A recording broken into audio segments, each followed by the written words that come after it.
A ver, ¿qué se puede esperar de esta eventual reunión entre Carlos Vecchio y el general del Comando Sur de Estados Unidos en torno a esa propuesta que hizo el Comando Sur, bueno, de atender la situación de Venezuela, ¿no? Sí, Esa bueno, cooperación. pareciera que luego de los eventos del 30 de abril, la dinámica interna y la dinámica internacional respecto a la situación en Venezuela volvió a tomar un envión importante.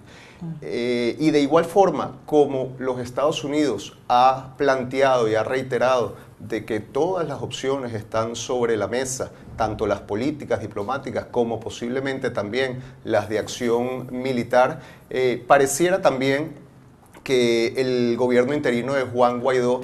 ha retomado entonces todo lo que tiene que ver con las interpretaciones de las distintas vías de acción. Y a pesar de que se estaría aceptando esa cooperación por parte del Comando Sur respecto a cualquier tipo de acción en Venezuela que pudiese resultar en la resolución de la crisis política, toda la dinámica que se vivió el fin de semana desde el sábado y ayer domingo, en donde no solamente se aceptaba esta cooperación y se le instruía a Carlos Vecchio esa reunión con el Comando Sur, sino que también se le daba la bienvenida y se celebraba el acercamiento que había tenido China con el Grupo Internacional de Contacto a los fines de participar de manera un poco más activa de lo que ha venido siendo el gobierno chino en la situación. Pero a su vez entonces en el día de ayer reiteraba Juan Guaidó el interés en que las vías y la unidad de los esfuerzos internacionales se canalicen a través del Grupo de Lima. Entonces vemos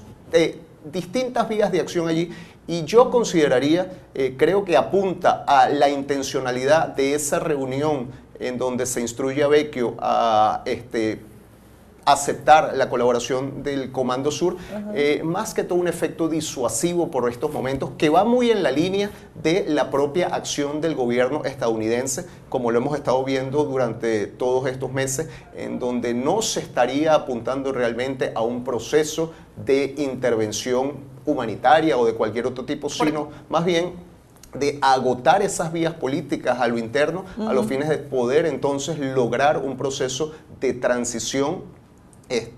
lo más organizado posible. Porque además tomemos en cuenta que Guaidó no tiene un ejército a su mando. Es decir, el almirante jefe del Comando Sur de Estados Unidos, él decía que estaban ya dispuestos y que estaban listos a asesorar a la Fuerza Armada en cuanto al papel que debe jugar y que podría jugar en el futuro en un escenario democrático en Venezuela. Pero en estos momentos, con el escenario como está y los elementos como están dispuestos, ¿qué tipo de cooperación puede brindarle el almirante Faller al gobierno de Juan Guaidó en cuanto a elementos técnicos de lo militar? Tal cual. Esa es una de las primeras interrogantes que se plantearía, aunque ha habido algunos voceros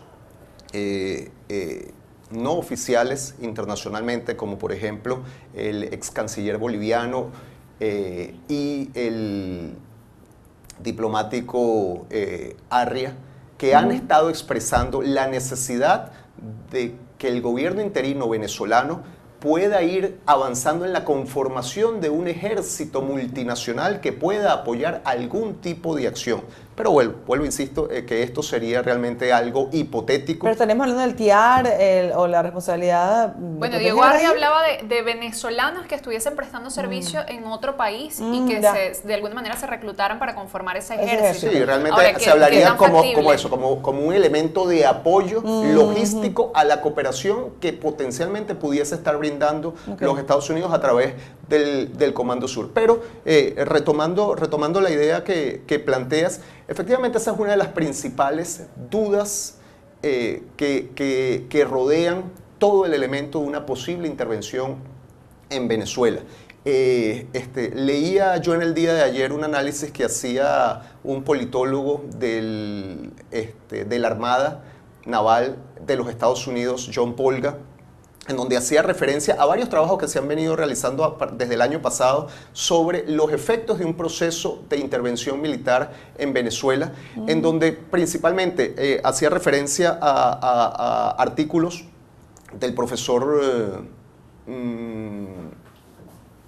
Davidson y también hacía referencia a un artículo del profesor Frank Mora de la Universidad Internacional de la Florida, en donde hacía referencia a que el elemento per se de la sustitución del gobierno en Venezuela por la vía militar realmente no representa grandes retos para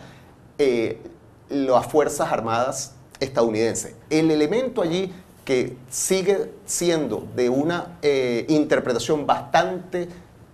nublada todavía es qué sucede el día después. En virtud de que hay elementos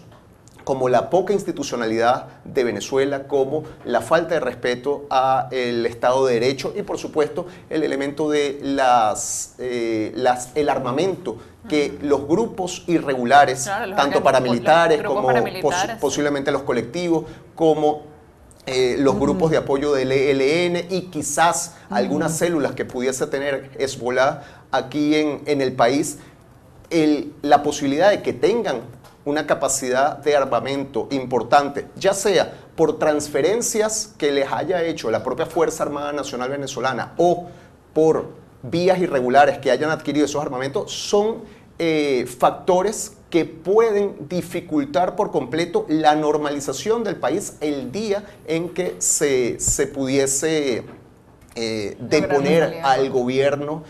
actual. Pero vuelvo y les insisto que evidentemente eso es uno de los escenarios importantes que toma en cuenta los Estados Unidos y por ello yo creo que es importante también ahí resaltar que según se filtraba la semana pasada en un artículo del Washington Post en donde el propio Donald Trump no está dado a la acción militar en Venezuela.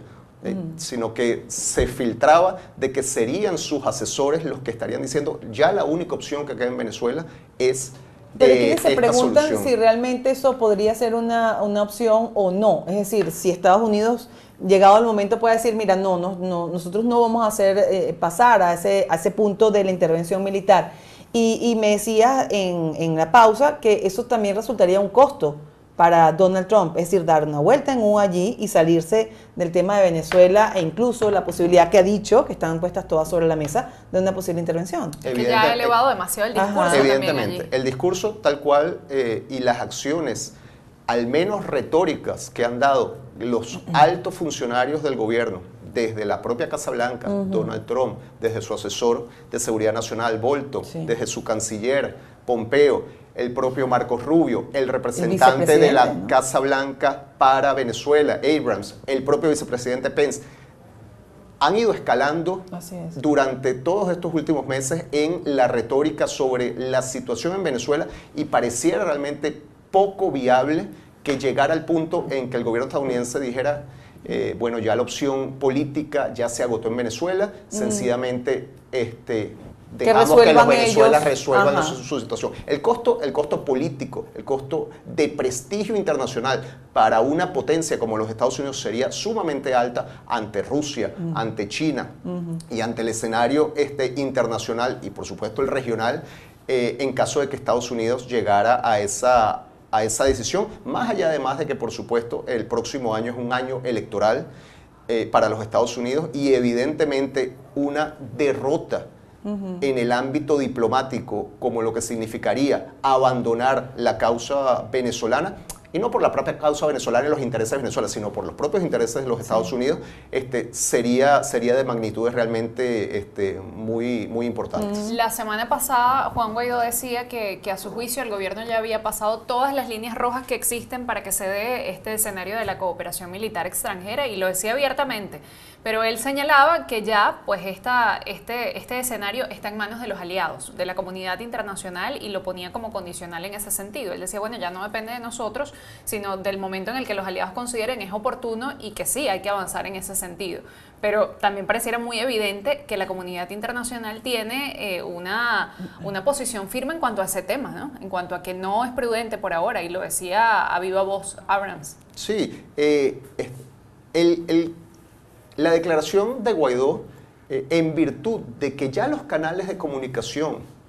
entre los factores de oposición democráticos venezolanos y la estructura gubernamental de Nicolás Maduro y el chavismo están completamente rotas, no hay manera de entablar una comunicación creíble y confiable, evidentemente que ya entonces se está dejando en manos de los factores internacionales cualquier tipo de solución a la situación. Y como Lo cual efectivamente... también parece bastante triste, porque es como, bueno, ya los venezolanos no tienen entonces nada que hacer allí. Tal cual, tal cual. Lamentándolo mucho, no hemos dado las demostraciones necesarias y principalmente por parte de la estructura gubernamental de Nicolás Maduro de querer avanzar en una solución a la durísima situación venezolana. Por ello, lamentándolo mucho, entonces esto se traslada a los factores internacionales, pero como tú bien decías, hay todavía una reticencia, un obstáculo importante a zanjar principalmente en la comunidad latinoamericana respecto a cualquier tipo de solución que no sea la acordada política y diplomáticamente. Entonces, allí, por supuesto, que hay una resistencia importantísima a cualquier tipo de acción que no vaya encaminada en lo que ha planteado el Grupo de Lima, lo que estaría planteando evidentemente el Grupo Internacional de Contacto. Entonces, allí, por supuesto, que encontramos todavía toda una multivariedad de opciones y de caminos a seguir, pero que de alguna manera no se ha encontrado una coincidencia y una concertación de los esfuerzos, en este caso de Europa, de América Latina y por supuesto los de Estados Unidos. Hablaste del grupo de contacto y vamos a analizar justamente eso al regreso de esta pausa, Julio, y además la comunicación que podría haber grupo de contacto China. ¿Quién buscó a quién? Eso es importante también saberlo. Vamos a hacer la pausa, seguimos conversando con Julio Castillo, internacionalista. Regresamos.